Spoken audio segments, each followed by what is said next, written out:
Just enjoying the music. I love that. Love me some heavy metal, easy tune guitar in the middle of the night. Nothing like that to wake you up. Well, there's been some music from both sides today, but for one, it sounded a little sweeter than the other. For who? Well, it was Kolkata batting first, got to 187, and that was 10 runs too many for Hyderabad. But I will tell you something. This margin of defeat is a lot larger than what those 10 runs probably imply over here. You're watching Cricbuzz Live in association with our fantasy partners, My 11 Circle. I'm Gaurav Kapur. With me, Harsha Bhogle and Joy Bhattacharjya, the neutral Joy Bhattacharjya, who's not any more happy that Kolkata has won than he would be if some other team had won. Right? Why have the books in the background suddenly become invisible with a smile in front? I can't even see anything. We're getting blinded because his face has become a floodlight. All right, we're done. That's it. We have any more? No, we're done. We're done. Yes, sir. Mr. Deep Purple, over to you. No, just great win.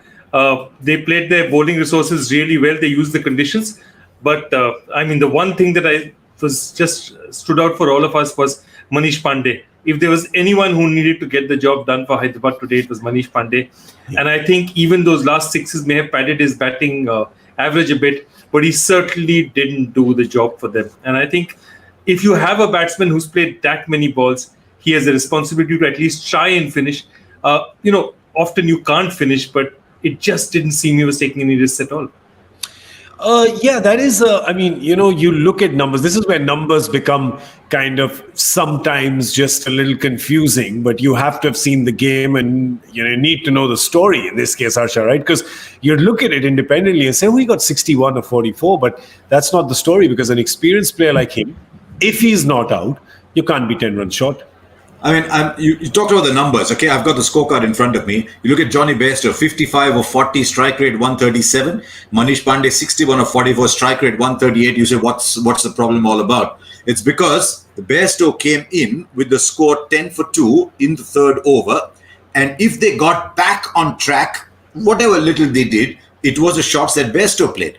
So you see, if you break that innings up and say, okay, where did Bairstow come in? What was his role at that point? Where did the breakout come from? Once Bairstow was gone, it had entirely to be Manish Pandey. Instead, you had Nabi playing the big shots. And Samad will never bat number 7 for Hyderabad again. He will not. He has to bat at 6. Yeah. There's no point. He was last year. He played an innings like this. He hit 2 sixes of Pat Cummins. You're talking about one of the best bowlers in the world, and he was one of the front foot, one of the back foot. He's never going to bat 7 again. That's very clear. But that was the kind of approach Manish Pandey should have taken. That it came down to 17 of one ball to win. Yeah, so it doesn't matter if you hit a 6 of that ball. Yeah, it's true, and it was 22, and it was telling you. Yeah, and it was 22. Yeah, true. It was 22 of the last over. Now, when you look at it that way, and you're going, wait, hang on, you needed 22, and it was 17 required of the last 5. I think what they have done, Joy, is, and not taking anything away from Kolkata here, because we will talk about them in just a second, because their bowling, some of their bowling, especially the way Russell was bowling, thought Vijay Shankar and Manish Pandey probably could have been slightly more clever in tackling Russell. At that point in time, he's coming from around the wicket. He's bowling wide. He's flirting with that wide line outside off. You must flirt a little bit as well with the off stump then. Absolutely. But give him credit where it's due. Russell is an intelligent bowler. Russell knows what he's doing. And if you give him that many runs, he went round the wicket. He was trying to create the angle, then trying to fire in the Yorkers, just trying to not give them room. And see, this is what happens. He's an experienced pro. One of the things that Russell has is, when you have a bowler like Kyle Jamieson may not have played in too many conditions. Russell has played T20 cricket in every part of the world. There's not a ground he hasn't gone to. Slow pitches, fast pitches, dropping pitches, everything he knows. So he knows what to do under these circumstances, provided you give him enough to play with. Yeah. And I think what happened was, by the fact that they couldn't call a Varun Chakravarti because nobody took risks against him, you reached a situation where just too much had to be done by the batsman at the other end. Yeah. Let's look at the bowling figures just once again. Sorry, Harsha, yes? I asked for the bowling figures and you asked for the bowling figures. Yeah, exactly. We both did at the same time. And then because we both asked for them at the same time, they just never came. Oh, there they are. You're getting older and wiser. You're getting older and wiser on your birthday. I'm trying. So it's the good company I keep. Yeah, Chakravarti is the interesting one. He's gone at 9-0, which is just under par for the run chase. It's a 9.5 over run chase, so he's gone slightly under par, which is not bad at all. Look at the number of dot balls. He's only gone for 3 boundary hits in his 4 overs. You look at that and say, wow, not bad, but he's only bowled 6 dot balls. Almost every other ball is going for runs, and that's why he's gone at 9-0. He needed to generate a few more dot balls. Look at the others who bowled 4 overs. There were 9 for Cummins, 8 for Shakib, 11 for Prasidh. I mean, Cummins bowls 1 expensive over and still finishes 4 overs for 30. Yeah. And it's because of those 3 overs that came before that the end became a bridge too far for Hyderabad. Their problem, which we had identified before the start of the season, was the middle order and the urgency in the middle order, and which was the reason they had a Holder or a Bear or a Williamson playing last time. Now you understand why they were going for Krishnappa Gautam. They were going for Krishnappa Gautam because they wanted that Nabi equivalent as an Indian player, so they could play a Williamson or a Holder. And now their hands are tied. They can't do anything because Bairstow wants to bat at 4 and he scored runs. But the problem with the middle order spike still remains. I see to some extent Samad batting at 6 or even 5 the odd day, 6-5 thereabouts, and trying to bridge that gap and play that role. Yeah, Samad was very impressive. And in fact, he was there for very little, but the positivity, the intent that he showed, dare I say, Joy, perhaps even more than the senior pros Vijay Shankar and Manish Pandey today. Yeah, look, I won't blame Vijay Shankar because he came in, he whacked 1-6 when he got the opportunity. He was trying to force things. He was in a difficult position. I mean, really, you may think that we're a bit hard on Manish Pandey, but this guy is a senior pro. He's played 14 IPLs. He should know what's going on. He scored a ton of runs. He's been told, you are the middle order batsman. And that's exactly what Harsha is saying, that if a number 3 batsman lasts till the very end, you expect him to take it over the line or to get out, at least forcing the rate slightly closer to where it was, not ending up with 22 in the last over. I mean, and that 22 in the last over is why? Because Abdul Samad whacks Pat Cummins and brings it down to a decent rate. Otherwise, it's really 37, 38 of 2 overs. It's actually Abdul Samad who makes it respectable before Manish Pandey does. And I think if Pandey does not take it, I would go so far as to say, sit down one match, think about what you're doing, because we're here to win matches. And there just wasn't enough intent here. Look, so just to highlight that, 150 after 18 overs, they're 150 for 5, which means they need 38 runs of 2 overs. And they only had a little chance because they got 16 of Cummins over. That last dot ball was crucial. They got 16 of that over, leaving Russell 22 in the bank. But that is where I thought the senior pro should have done it. I think the Bairstow dismissal was a turning point, though. Yeah. Bairstow was looking really good. I mean, 3-4 overs of Bairstow more, and you would have taken them more. The middle overs and what Hyderabad did in the middle overs today, and this has been kind of the concern for them, I guess. It's been the concern for a lot of teams, and this is where this tournament is being strange. Well, it's only been 3 games in, but what we're seeing is that there's the middle overs are getting a little more acceleration, and the early and the end is not getting that, which is just becoming kind of a little weird. But there you go, the middle overs in Chennai. We're just looking at Chennai, of course, where it's not giving you much in the beginning or much in the end. But this is bizarre. I know it's a very small sample size, Joy, but this is kind of weird. This is a lot of action happening between 7 and 15. Yeah, look, one could be the fact that, the ball moves in, say, Mumbai, the ball moves a bit up front, and then towards the end, the better bowlers come back in. But the only thing I can think of is one of the things that every IPL coach hammers into their team is, we don't do enough in the middle overs. We are content to sort of play the ball around and build up our innings, and that's where things need to accelerate. And is that changing? I'm not sure whether that's the case. I think the way the matches have been structured, they're getting the ball is coming easier and it's not going too hard. Therefore, not going too soft. So the swing is gone, the shine is gone, but it's not so soft that it's going. Whereas in 15 to 20, it just gets harder and harder to hit the ball. So that could be the only explanation I can think of. But otherwise, it's a very strange bulge. might be interesting to see how many twos come in, because as soon as the field goes back, then the gaps from within the circle increase, and you reach the boundary areas faster because they're not blocked off in between. So maybe let's see how many twos are there, or whether you're right, the ball is still hard, and maybe it's a fifth bowler bowling around then, just when the power play is over. There's a fifth and sixth bowler bowling, maybe. But I mean, we've got 3 innings out of 4 now. So we'll wait and see what's happening in Chennai. I can understand the second innings, maybe the dew starting to take effect. In the first 6 overs, the ball is still dry. It starts to get better as the game goes along. Maybe 7, 8, 9, the ball starts to get really wet.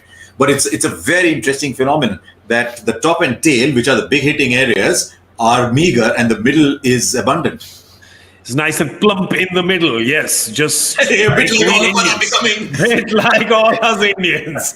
Little plump in the middle. David Warner had this to say after the game. He said, I didn't think there were this many runs in this wicket. They adapted really well, had a good partnership. We mis-executed the first ball of most overs and then conceded a lot at the end. This is their bowling. He says, we lost early wickets while batting, and Johnny and Manish got us in a good position, so we had our chances. The dew made a difference. And if the bowlers overpitched, it was easy to hit it. And with the height in their team and with the cross seam, it stopped a little bit on us. So I guess what he's saying is that they were not too clever when they were bowling, and they were not too clever when they were batting. I guess that's what... There's one other person I'd like to draw attention to. Prasidh Krishna 4-0-35-2. He bowled a couple of bad balls that vanished for sixes. But 4-0-35-2, he's given you the start with the new ball. That was a great ball to get Warner. Then he comes back. He bowls did the speed gun, was his speed gun say 91 on the ball that got? I mean, 91 is a spinner's, is a slightly quicker spinner. Yeah, I mean, Ashwin bowls at 96. Yeah, so did he actually bowl 91? Because I hope the speed gun was right. But he's got Nabi just as Nabi was opening. So I think that 4-0-35-2 will get a little lost when you only look at the cards. I think it was a good spell. And he's also going from strength to strength, is what you can see. And in terms of Morgan's captaincy with his bowling changes, he's sharp, Joy. He really is sharp, perceptive, proactive. Good captain. Yeah, absolutely. And see, once you have a situation where what's KKR's, supposed to be its Achilles heel, it's, front order, it's top 3. Once, if their top 3 can give them runs consistently, this is a very dangerous team. Because in bowling, what they have, thanks to the number of all-rounders they play with, they have a lot of variety in their bowling. And they have the kind of bowlers that they can play in Chennai with, 3 spinners. They can go to another pitch and play. And remember, guys like Varun Chakrabarti and all will do okay in Mumbai as well. Bouncy tracks, he won't do badly at all. So I think this is a good team. This is a good team. If their top 3 can keep giving them, maybe not the kind of, outstanding performance they got today. But if Kolkata's top 3 deliver, this is a very dangerous team. Look how he used Varun Chakrabarti. When you came down to the last 4 overs, you had 1 from Chakrabarti and 2 from Russell. He was confident enough to bowl Chakrabarti as late as that, bowling out Prasidh Krishna, leaving only 1 for Pat Cummins in the end. That's how much he was trusting Chakrabarti to bowl at the end. And I think teams will now start to plan for Russell bowling maybe just 1 at the top and 2 at the end. The fun was, your friend and mine, Harbhajan was picking aside to bowl to David Warner. He almost got him out, right? There's a catch that should have been taken 15 times out of 15. And he might well have said, okay, 1 over, I did my job. But he never brought him back on again. He was pitching only to bowl Warner. Yeah, and it was almost successful. Once that didn't happen, everybody just they broke their hearts and they said, "Man, we're not playing anymore. We're going now." Joy, one last question about the team makeup, and I'm sure all Kolkata fans are looking at that very interestingly. Shakib is what you saw him today. I think he is definitely first choice over Sunil Narine, because that's the only place that Sunil Narine makes in this team is in place of Shakib. So is Kolkata going to go with Shakib over Sunil this season? I think they're going to definitely start, and so far Shakib with the ball has given them enough. That first over was absolutely brilliant. That's the other thing, that with Shakib, now with the way he bowls, he bowls end-to-end right up front. It's very difficult to get him away that easily. And so he gave them that really good first over that put a lot of pressure on the Hyderabad team. I think they'll give him a run. 4 to 5 matches, they'll give him a run. After that, it all depends on the season if he doesn't get going. Also, I think he's batting out of position. There's no point keeping Shakib in the team and batting him at 7. It just doesn't make sense to me. Yeah, to me, he's a batting all-rounder. Yeah. So if they're using him if they're using his bowling as a primary strength, then you might see Sunil Narayan coming in at some point. But if they're going to use him primarily as a batsman and say, give me 3 overs, if you get into rhythm, give me a 4th, then I see Shakib's role being important. But when Shakib bowls, you get the feeling, theek hai yaar, kuch hua nahi, theek. Yeah. Yet he's given you 4 overs, 1 for 34. Right? Yeah. He's gone at 8.5 in a 9.5 run chase. He's given you 4-5 runs in the bank. He should have gone 4 overs 38. He's gone 4 overs 34. So he's given you 4-5 runs in the bank, and he's given you a wicket up front. So yesterday, you get this feeling, what did he do? Did he actually bowl well? What did he do? And yet the figures are good. Yesterday we had this discussion saying that would Kolkata have a floater at 7, somebody who can just be an enforcer? Maybe I think that Kolkata's probably gone the other way and saying that we're going to keep almost like a backstop at number 7, who, if we lose early wickets, we may send at 3 or 4 to just control the situation. And Shakib's very good to do that, right? While others can keep hitting. But in case that doesn't happen, in case you get good hits from 1, 2, and 3, then we send our power hitters at 4, 5, and 6. And Shakib, thank you very much. We'll just need your bowling. Do you think they've just used that same number 7 as insurance, but they've used it as a different kind of insurance, a backup insurance rather than an enforcing insurance? It reminds me of this. It's famous. It's what I call the famous Dinesh Mongia conundrum. If you remember, at one time when Saurav Ganguly was captain, Dinesh Mongia would always bat at 7. He'd always bat at 7. Most often he wouldn't get batting because the team, the batting is really strong. And he wouldn't really get bowling either because, there were quite a few all-rounders and all. But, Saurav used to just like that security of having that one extra batsman at 7. And, I feel really it's all here in the head. But my point is, Shakib is too good a player. This worked for you in match 1. 1, 2, and 3 gave you results in match 1.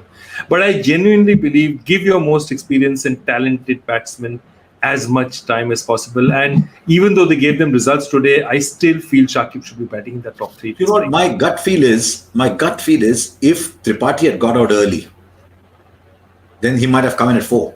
Yeah. Because they like, but what I would like KKR to do going ahead is leave a few deliveries for Morgan and Russell. What's happening now, because of the backloading, they're not getting enough balls to hit before they become dangerous. Yeah. So I think the moment you cross over number 9 or 10, straight away it has to be Morgan. It has to be Morgan at 4 straight away. The moment you go past 8, 9 overs, it has to be Morgan because he'll then get those deliveries to be able to open up. Then it's Karthik Russell straight away. Yeah. So maybe, yeah. I think the team with more problems is Hyderabad though at this stage. Yeah, it just always seems like for Kolkata, you've got such good batters. We want to see more of them. They're getting so little screen time, right? But anyway, they won today. They put up a more than decent score. It was 187, and in the end, as we said, Hyderabad was 10 runs short, but they were way more short. They kind of lost the game a little before that happened. Samad gave us a little bit of excitement in the end, and perhaps a bit of hope for Hyderabad fans, but flattered to deceive. It really was. All right, so that's the game. Let's have a look at tomorrow's game and see what's going on there. There's 2 more teams that haven't shown their faces yet. They're going to be doing that tomorrow. They start off in the tournament. It's Rajasthan and Punjab, match number 4. 2 teams that have been going through interesting evolutions, metamorphoses, journeys, change in personnel. If there's 2 teams, Joy, who are really aching to kind of prove themselves because they made a few changes, especially Rajasthan, putting Sanju Samson as captain. It's these 2 teams. We're going to see something exciting from them hopefully tomorrow. Yeah, I also think you've been to too many corporate workshops, Evolution and Genesis, and we need to put this. Look, I'm on like six board of directors. No, but seriously, it'll be fun to see. And, you saw what Punjab did last year. They made a charge right towards the end, which was really fascinating. And, they were so close. They were heartbreakingly close. I still think they have the same problem as they did last year, which in that they don't have any all-rounders. So their batsmen bat, their bowlers bowl. It's a very, I think, Gaurav, you're a Punjabi, you don't. It's a very Punjabi thing to do. Yaar, bat karta hai ya ball karta hai, beech mein kya hota hai? Okay, you created one couple there somewhere, but I'm putting him as a Haryanvi. I'm not putting this. Yeah, the chicken guy and sabji guy. Yeah. See, boy from Salt Lake and Jadavpur is talking in a Punjabi accent. First of all, I'm so happy someone's calling it Punjab. Yeah. And it's not Good call. Hearing the commentary. No, Punjab. I mean, the thing is that PUN is pun. If you just break it up, it's pretty easy. Pun, jab. Punjab is better than Punjab, but it's okay. That's fine. Punjab is playing tomorrow against Rajasthan. Let's just have a look at the Punjab squad first and see who the 4 foreigners are going to be. Is Malan going to get a game tomorrow? So this is what the psychological strategy for Gale is, right? Leave him out of 3-4 games, and then he's gagging to get into the action, and then unleash him and he destroys everyone. The funny thing is going to be, though, that Malan is a seriously good player who's desperate to earn his place back. He scored, he was number 1 ranked, but his place is the most vulnerable in that England side as they prepare for the T20 World Cup. Yeah. But he's playing on a really good batting surface at the 1KD. I mean, you put him in, he'll give you runs at the 1KD, there's no doubt. But if Gale is in early, Gale will win you a game in no time. So at the 1KD, you really want Gale to be starting up front behind Rahul and Mayank and ahead of Nicholas Pooran, and say, right, the 4 of you, just go for it. My only concern is what comes after those 4. Will that impact what happens the way the first 4 play? I think that is the issue for Punjab. Are they going to back their 5 and 6, which could be Shahrukh, could be Mandeep, could be Hooda, could be Sarfaraz, whoever? Are they going to back their 5-6 and play with freedom in the top 4? That is something I want to see. Yeah, you don't want to see Rahul with even a semblance of the handbrake on. Yes, Joy? The handbrake of captaincy, as I call it. No, absolutely. You don't want to, and they have sufficient power in that first 4. It is as powerful a first 4 as any in the IPL. Yes. Yeah. I mean, Gale, Rahul, Mayank, and Pooran are as good a top 4 as any team in this tournament has. There's no doubt in my head about that. It's only after that it falls away. And what Harsha is talking about, the freedom to play. The other thing they could do is, play somebody like Moses Hendricks. Gives you another bowling option. He can bat a bit as well. And then you use him. Who does he play for? Who does he play for? Let's get this up again, because are you saying he plays in place of Chris Jordan then? Because you definitely want to play a guy like Jordan. So that's what I'm saying. You play either a Jordan or a Meredith or a Jai Richardson, maybe a Jai Richardson and a Moses Hendricks, and then you play Gale and Pooran. Because the problem is... Yeah, go on. No, absolutely. Harsha, you go on. No, they still need 5 bowlers. Is Moses Hendricks one of 5 bowlers? The same problem happened last year when they played Jimmy Neesham. Yeah. They played Neesham as one of 5 bowlers and paid for it because he's not a 1 in 5 bowler. If they play Hendricks, who's the 6th Indian bowler? Because Hendricks is not a 4 overs bowler. Right? I mean, he could, but he's not a 4 overs bank. The moment you play Hendricks, then you need an Indian at 7 who can give you runs at 7, which is the Indian. I don't know what Harpreet Brar. I must confess, I've not seen enough of Harpreet Brar. I had someone on Twitter suggesting Harpreet Brar could be that player. But if they have an Indian player batting at 7, capable of batting at 7 and giving you 2 or 3 overs, then straight away, Joy's right, you can start playing Moses Hendricks and back people like Shami, like Arshdeep, Ishan Porel, those kind of players to do well. And then just hope Bishnoi and Murugan continue to have a good season. Murugan Ashwin. Yeah. So if you have Murugan Ashwin, Ravi Bishnoi, Mohammad Shami, Arshdeep, right? They were the ones who were playing. Yeah. You have to play. Chris Jordan is then playing at 7, and Moses is playing at 6. Then you can play Pooran and Gale in the top. And then you have you can choose from between Mandeep, Sarfaraz, Prabh Simran showed promise last year as well. If you're Prabh Simran. Yeah. But he doesn't bowl either. The problem is what Joy said right at the start. Yeah. Joy said right at the start. Ya to ye, ya to wo. That is exactly. Exactly. That's right. Bhai, ya to pani, ya to soda. You can't have both in between. Yes, you cannot do that. So that's a problem that's happening with Punjab. They need those 1 or 2 players who can give you the option and the confidence. Not just the option, it's also the confidence as well. You can't just have Chris Gayle and Pooran, Mayank Agarwal, Rahul, brilliant players, but you can't just bank on them to just blow the opposition away every time. And perhaps that's why this handbrake of responsibility seems to be there on the scoring rate. My last point on that, sorry, I keep interrupting you. Sorry. No, please. My last point on Punjab is, or they could say, look, we'll just play our 5 best bowlers. Right? We've paid a lot of money. We'll play Jai Richardson, we'll play Riley Meredith, we'll play Mohammad Shami, and we'll play our 2 spinners, which is Bishnoi and Murugan Ashwin. And we'll say, right, 5 of you go and do the job with the ball. Jai Richardson at 7, come in and swing your bat, because he can do that. Swing his bat around a little bit. They might be tempted to play Chris Jordan in that role because he can bat a little bit more. So Jai Richardson, Riley Meredith, Chris Jordan, 2 out of those 3. And just say the top 6 guys, 6 batsmen in a 20-over game. You play 6 batsmen in a 50-over game. Go and deliver. And just say, look, that's how we're going to play it.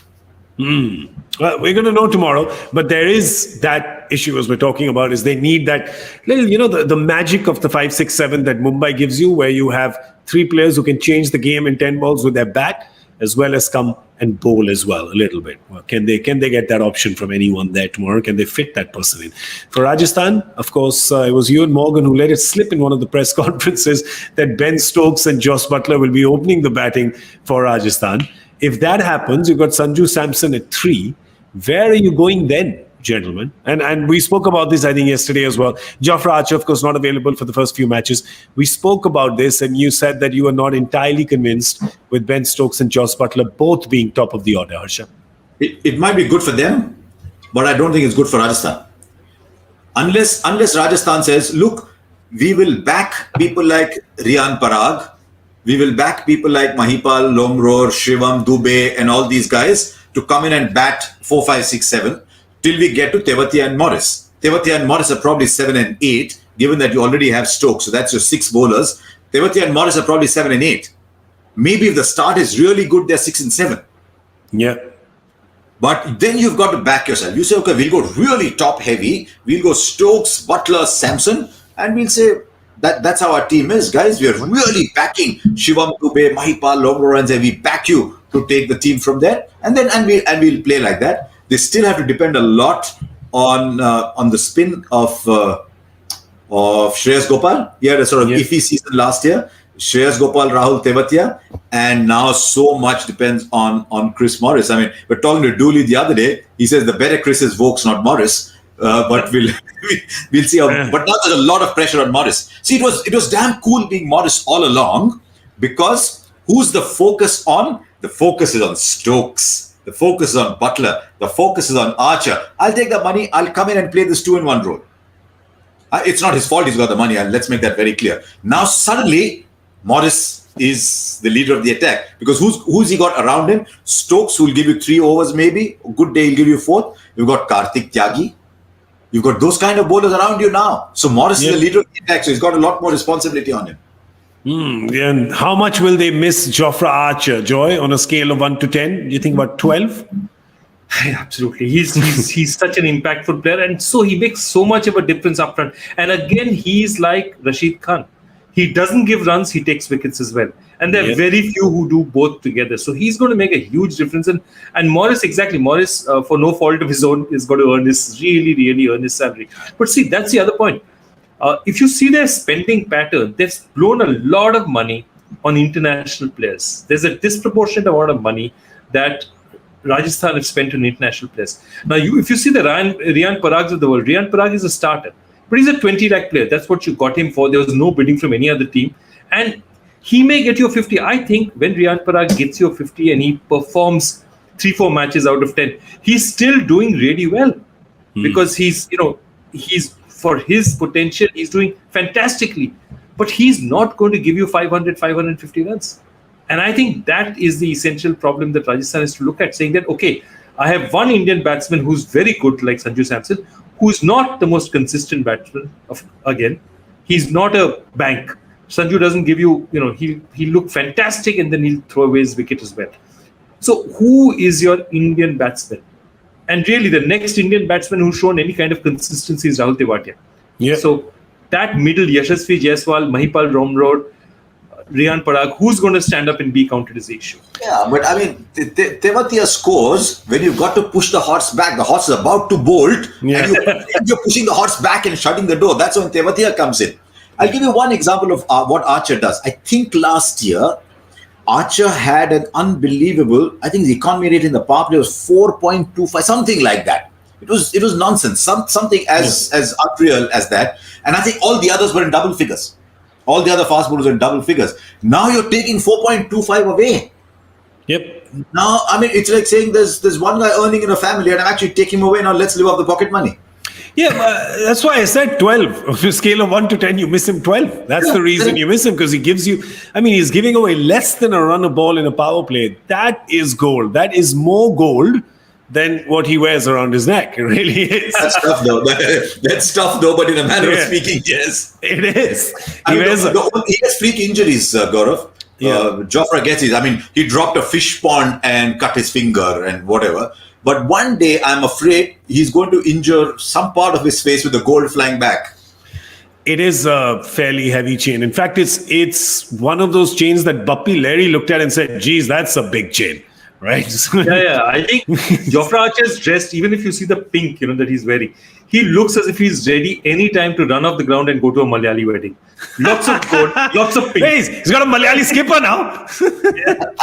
He is ready to go for a Malayali wedding anytime. I'm in pink, I'm wearing a lot of gold. Where am I going to go? Now. Hey, there you go. His new captain's not going to stop him from doing that at Rajasthan. It's Jofra Lucas Archer, right? Jofra Lucas Archer. Joy Lucas, Jofra Lucas, what? Yeah, same thing. No, it's that time of the day when I crack a bad joke. Quickly, fast forward. Quickly take it back, Gaurav. This is the way past your bedtime kind of part of the show, right? The way past. Young man, you're getting there. You're getting there, young man. I got there 10 years ago. I kid you not. I got there 10 years ago. Well, we're at the end of the show. That's where we've gotten to. But just want to tell you that Morgan actually after the game said something quite interesting. It's something we complimented him on. We were just discussing the bowling changes and stuff, and he squarely gave the credit to that to the entire management of the leadership group, which is coach and support staff, and said we rather painstakingly work out the decisions that we're going to make on the field when we are bowling. So he shared that credit with everybody else. Because when he plays at England, he has an analyst called Nathan Lehman, who's an outstanding analyst, who's also this year with Kolkata. Yeah. And most famously, he actually put out those number signs. Yeah, put out those number signs. So he believes very, very strongly in matchups, in positions. He works and spends a lot of time with the analysts. He's heavily sold onto analytics and numbers. So I can imagine him saying that. Yeah, and I guess he also said that he was very happy with the job that Harbhajan did in the first over, and that was the job that we had from him, and that was it. So, I'm just thinking if they have communicated that before to Harbhajan, and he knows why he's there. He's there to just get that one wicket. I guess. Well, yeah.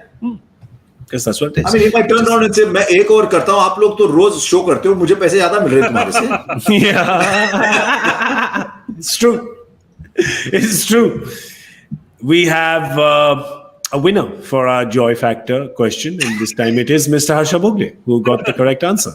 No, you didn't? All right. Let's remind you of the question real quick, and then we'll get the answer from Mr. Bhogle.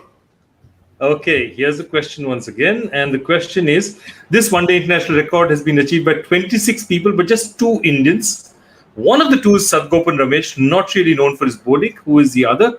And of course, the other is Bhuvaneshwar Kumar. This is getting a wicket with your first ball in your one-day international career. And he famously, I think it was Mohammad Hafiz was his victim. And Harsha, you were commentating on this match also. I was going to say he moved from Pune Warriors to Sunrisers. You would have said yes. Yeah, let me see. Is there any? I'll tell you what, this one. I'll be very honest. When I saw the question, it was I said Sadgopan Ramesh. Straight away, I knew it was something to do with taking a wicket of the first ball. Thereafter, it was Googleable. It was Googleable. But did you Googleable it? You It's that time of the day when I tell the truth. Oh, there is obviously some truth serum that we have mixed into Mr. Bhogle's dinner, which is why things like this happen. I'm just saying that I've got searching for it. I've got You had left your ATM card at my house the last time you came. Could you tell me the PIN, please? You told me it's your birthday, but it wasn't. So can you tell me? We'll take this offline, right? Who's the winner? See, I'm really talking like a corporate today, right, Joy? We'll discuss this. We'll circle back to this. Probably pick it up offline. Yeah, Pratik Jede, congratulations. You are the one who gave the correct answer. So congratulations to you. Well done. Top of the class for you. Well, for all those of you who like to be top of the class as well and want the top draw stuff, premium stuff when it comes to information, entertainment, all the great writing, all the great cricket content that we have, there's Cricbuzz Plus for you. So you can sign up for that. You can subscribe to that. And yep, I've done it. Have you done it? No, I know what that was. That was that red table that you've hidden away, forcing its way out and saying, I want to be on Cricbuzz Plus. Well, this what happened here, right? That red table. That sound that happened. Yes, it's the red table trying to break out of that secret room that I wouldn't let you go into. Like they show in the movies and people are snooping around. I went to Gaurav's place and he was trying to show me a staircase. And I said, haan, tum jao, main aa raha hu. Thinking if he goes up first, I'll quickly search for the red table. He did not. He did not keep me out of sight. I did not. The door was locked anyway. Well, the door is unlocked for you for premium cricket content on Cricbuzz Plus. So you may also find out about the red table there. I don't know. You may not. I cannot confirm or deny it at this point in time. We will possibly be issuing a press release about that particular topic come Monday, start of the work week. I'm really speaking like a corporate today. So we're going to sign out now. We're going to thank you for watching Cricbuzz Live, brought to you in association with our fantasy partners, My 11 Circle. A big thank you to Mr. Harsha Bhogle and Mr. Joy Bhattacharjya. I must now go and hang out. Joy, I just want to tell you, I've got 499 other friends. You may know us as the Forbes 500. So we have a little Zoom call now. We're just going to go and have a little party and a little cake cutting. I would have invited you. Have a lovely year, young man. And thank you. Start the next year talking of paradigm shifts. Paradigm shifts? Because you're becoming a corporate, right? All corporate, they will talk about paradigm shifts. Yes, by DIGM. Don't Google it. Not DIME. Chota hi sochoge tum. Chota mat bada socho. Sorry, I'm just talking to my EA, executive assistant, leading the office of the chairman. I'm just going to have a chat with them about this in a bit. But thank you so much for telling us about the paradigm shift. And we will discuss this on our show tomorrow. That's when we see you tomorrow. Tomorrow's also one game, right? Yeah, just the one game. Yeah. So we're going to see you Monday evening, 6:50 p.m. in English and in Hindi. But you will obviously be here because we'll all be here. So thank you so much for joining us today. Thank you for being with us on this Sunday evening. And we'll see you tomorrow. Good night.